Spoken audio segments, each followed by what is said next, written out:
What's up, team, and welcome to Mettle Memo number 50.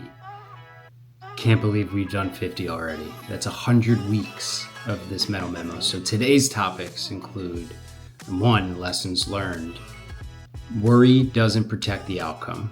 2. Tip of the week. Build a winning streak. 3. What I am eating, meals and macros. And 4. Training and workouts, how I am training. If you want to listen or watch a version of this podcast, you can go to YouTube or it's on Spotify. That being said, let's dive into it. Lesson learned: worry doesn't protect the outcome. So this one is about London Marathon, the big training block I prepped for, and here's a nice recap with a strong lesson learned. So worry doesn't protect the outcome. A few days before the London Marathon, I was sitting at a football, or soccer for us Americans, match with my wife. And it was a real London experience, the kind of thing you should be fully present for, but I wasn't. I had my phone out, calculator open, doing marathon math in the stands. My wife looked over and asked what I was doing, and I told her the truth. I was calculating how fast I would need to walk the rest of the marathon if my knee gave out, just so I wouldn't DNF. That was where my head was. Not in London, not at the match, not with my wife, not in the life I was lucky enough to be living. I was already inside of the worst case scenario, and the race hadn't even started yet. The story I had already written. The goal was clear: run a sub-3 marathon in London. For the last year, that was the target. But really, it had been the goal for the last 3 years since I started running. I trained, I got injured, I pulled out of races, and I kept coming back. I ran Tokyo at 3:06 about 6-7 weeks prior, which was a PR. Then I kept training for London. And then 3 to 4 weeks out, my right knee started falling apart. I had IT band syndrome, popliteus tendinitis, pain that made it hard to finish most of my runs, and pain that made me ultimately question my entire goal. So every long run started to tell the same story. I'd make it 8 to 10 miles, and the pain would build, then my stride would change, and then doubt would get louder. Before London even happened, I had already written the ending in my head. I'll probably make it halfway, then I'll need a walk run the rest. Maybe I can still finish, maybe I can avoid a DNF, but the sub-3 goal is probably gone. That's what fear does. It doesn't just prepare you for pain. It makes you rehearse failure so many times that you start confusing it for reality. And then race day. Official time, 2:59:40. The race started warm, about 52 to 55 degrees. The first 5K was shoulder to shoulder. Then more start groups merged in, and it turned into like chaos for a long time. My plan was simple, but ugly. Go out hot, and then hold that pace for as long as possible. And if the knee gave out, hopefully you're far enough along that you could run my way to the finish. By mile 6, my knee let me know I was in trouble. I called it a flat tire. But the downhills kept me going. It hurt more on my knee, but it felt easier on my cardio and my pace. So I kept holding that pace. I kept praying, kept asking my leg just one more mile. And Tower Bridge was around mile 12. And somehow, even though I was in pain, I had enough energy to hype up the crowd and give the hands up in the air. And then they gave the energy right back. That eruption carried me. At mile 11, I called my wife, and I never take out my cell phone during a race. And I called my wife and I screamed in the phone, "I need ibuprofen." We met around the halfway point, so I had her stationed just after mile 13. I stopped, I kissed her, took what I needed, which was the ibuprofen, and drank some Ketones, which was electrolytes, and then kept moving. Not a recommendation, just the honest race day recap. The pain kept building, and we went through Canary Wharf, and that was just chaos. My watch was useless, telling me I was running either a 5:10 pace or a 9:40 pace, and I stopped trusting the watch entirely, and I just had to go by feel. And the strangest part was this: my cardio felt incredible, almost easy. My knee, though, was out to lunch. 2 miles at a time. Around mile 18, I stopped thinking about the whole race. I gave myself one job: run 2 miles at 6:50, then do it again, 2 by 2. I've trained so many times, 5K, so 3 miles, at 6:30 paces. So I knew I can hang at 6:50 twice. That got me to mile 22 feeling really strong. Then I pulled out my phone and checked the marathon app, which was a huge bonus. So pro tip, if you're flirting with seconds on the time goal you have, track yourself on the marathon app and look at your predicted finish. So my predicted finish was 3 hours and 5 seconds around mile 22, and that number woke me up. I didn't come this far to miss it by 5 seconds, so I pushed. Miles 22 to 25 became the real race. I checked again. Predicted finish, 2:59.50. Still not enough safety. My watch said, congratulations on the marathon at 2:58, but I still had a quarter mile to go. So I saw the sign, 384 yards left, and I gave it everything. Not gracefully, not perfectly, not pain-free at all, but honestly, praying my leg would just hold for a few more minutes. And then 2:59.40, sub 3, a 7-minute PR from Tokyo, the goal I had been chasing for 3 years. The real lesson. The race was not perfect. The road there was not clean, and the plan did not unfold the way I really wanted, but the work still counted. And that's what I keep coming back to. We think the perfect plan is what gives us permission to believe. Perfect training block, perfect sleep, perfect body, perfect race conditions, and perfect confidence. But life rarely gives you perfect anyway. Sometimes the plan breaks, sometimes the body talks back, sometimes the thing you prepared for becomes harder than expected, and sometimes, even with all of that, the work still shows up. The mistake I made before London was thinking worrying would protect me. It didn't. Didn't heal my knee, didn't make me faster, didn't make race day easier, and didn't make me more present for my wife, and it didn't let me enjoy London the way I could have. It just made me live inside a failed race before I even got to the start line. And that's the part I want to remember, that worry is not preparation. Preparation is preparation. Strategy is preparation. A detailed plan is preparation, and a plan B is preparation. But once you've done all those things, the next step is to not keep obsessing. The next step is to let go and live. So the framework, the strategy, the plan, the backup, and release. Number one, you make a strategy. Start with a big direction. What are you trying to do? For me, it was simple. Run a sub 3. That was the target. The strategy gives your effort a shape. It tells you what matters, what doesn't, and what you are actually aiming at.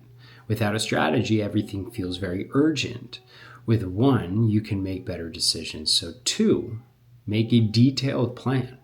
Once the strategy is clear, build a plan. The plan is where the idea becomes real. Training days, recovery days, fueling, pacing, travel, sleep, gear, execution. A goal without a plan is just pressure. A plan gives you something to trust when your emotions get really loud. 3, make a plan B. This is the part most people avoid because it actually feels like doubt in their head. But a plan B is not really negative thinking. A plan B is emotional insurance. So what happens if my knee hurts? What happens if my watch is wrong? What happens if the race gets just chaotic? What happens if the day is hotter than expected? And what happens if the original story breaks? Make the backup plan. Then stop worshiping it. There's a difference between being prepared for the worst and living there. Unfortunately, I learned the hard way. And number 4, let go and enjoy the ride. That's the hard part. Once the strategy is made, the plan's built, and the backup exists, you have to come back to the present. You have to stop checking the calculator at a football game. You have to stop rehearsing the pain before it arrives, and you have to stop letting fear take experiences from you that you may never get back, because the outcome is not fully in your control, but your presence is. Your attitude is, your effort is. Your ability to run the mile you're in is, what I'm taking with me. London gave me the goal, but it also gave me a lesson. A perfect plan can go sideways. A bumpy road can still work out. The story can get ugly and still become beautiful. So make the strategy, build the plan, create the backup, and then let go. Because worry does not protect the outcome. It only steals the life happening before it. I love this game. I loved London, the city, and it was an epic day. Part 2. Tip this week. Build a winning streak. Most people think a winning streak has to be built from massive wins. A promotion, the PR, the perfect training week, the clean diet, the big breakthrough. But most winning streaks are built from much smaller proof. A good cup of coffee, a conversation with your mother, a colleague asking how's your week been, a walk outside when it's beautiful, a body that still moves, a person who still loves you, a quiet moment where nothing is wrong. The problem is not that our days have no wins. The problem is that anxiety trains us to ignore them. Or fear, the imperfect plan problem. When the plan gets messy, your brain starts scanning for threats. What's wrong? What could go wrong? What did I miss? What does this mean? What if this falls apart? The kind of thinking can be useful for a minute. It helps you adjust. But if you stay there too long, you stop seeing the life that is happening around you. The day becomes one long problem to solve, not an experience to live. So this week's tip is simple. Build a winning streak inside the day you already have. Not by forcing everything to go perfectly, by noticing what is good. So rule 1, count small wins as real wins. A win does not have to impress anyone to count. Getting coffee from your favorite spot, it counts. Calling your mother and remembering you're lucky you still can counts. Having someone ask how your week's been, that counts. Getting through hard workouts counts. Choosing not to spiral counts. Small wins are not small when they change the state that you're living from. Rule 2, don't let one problem own the whole day. So one thing can become the lens for everything. A bad meeting, a painful run, an injury flare-up, a stressful text, a plan that changes. But one problem is not the whole day. It's just one bad problem. You can have a bad hour and still have a good life. You can be anxious and still be grateful, and you can be uncertain and still be present. The goal is not to deny the hard thing. The goal is to stop giving it the authority to define everything else. Rule 3, make the backup plan, then return to the moment. So preparation matters. So you make the plan, you make the adjustment, you make the backup. Then come back to the present. Go to dinner, watch that match, talk to your wife or your spouse, enjoy the city, drink the coffee, notice the weather, and be where your feet are. The backup plan should give you peace, not become another prison. Rule 4, end the day with evidence. At the end of the day, your brain will usually remember what felt threatening, so give it better evidence. Write down the wins, not because everything was perfect, because it wasn't.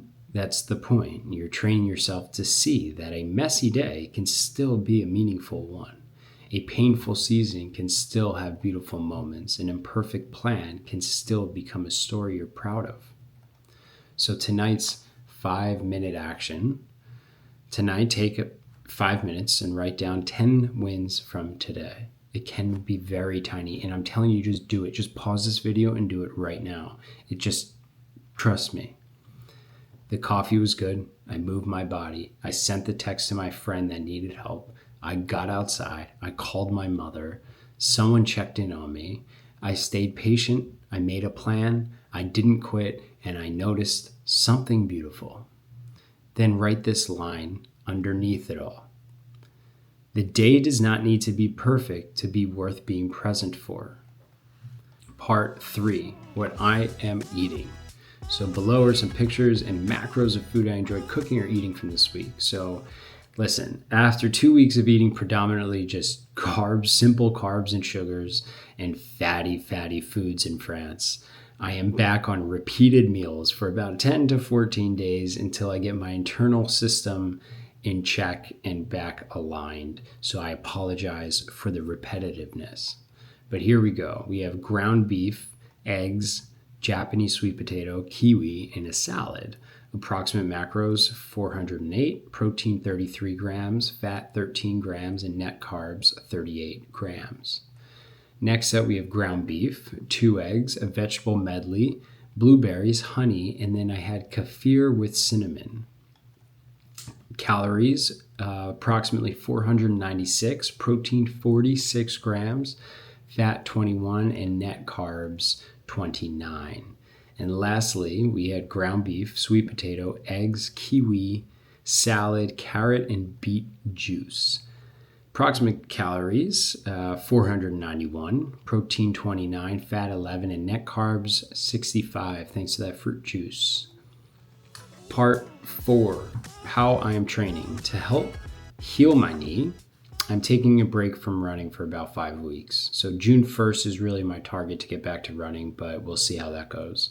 I'm actually sitting here craving to run. So a strategy that I have is don't start running after a marathon unless you're craving to go. Well, I got the bug and I can't let it go. So I'm buzzing. So I'm trying to be smart about it. So here's my weekly breakdown. Monday, strength. We have upper body with a HIIT finisher and run specific strength for my lower body. Cardio is 45 minutes. That's going to be elliptical or bike. Tuesday, just lower body strength and a HIIT finisher. Wednesday, strength, full body circuits. Cardio, 45 minutes, elliptical or bike. Thursday, strength, upper body HIIT finisher with run specific lower body strength and cardio, 45 minutes. Friday, strength, lower body HIIT finisher. And Saturday, we have full body circuits again with 45 minutes on the bike or elliptical. And Sunday we have like a 90-minute plus bike. I don't have a rest day right now. I'm probably going to alter that. We'll see how my body feels and responds. I have all this volume. I have an engine and I want to keep it going at this moment. However, I benefited significantly from rest days during my marathon training. So we'll see how it goes. Although, you know, the elliptical and bike for me is much easier than on my body than running is. So total strength time, we're in the gym for about 4 to 5 hours for the week. And then cardio, we have about 4 to 5 days of 45-minute sessions. And that is it for Mettle Memo number 50. I'm grateful for you all. I'm grateful for everyone who supported me through this journey. We hit a sub-3 marathon, and I couldn't be happier. And somebody asked what's next, and you know my answer. 2:55. See you then.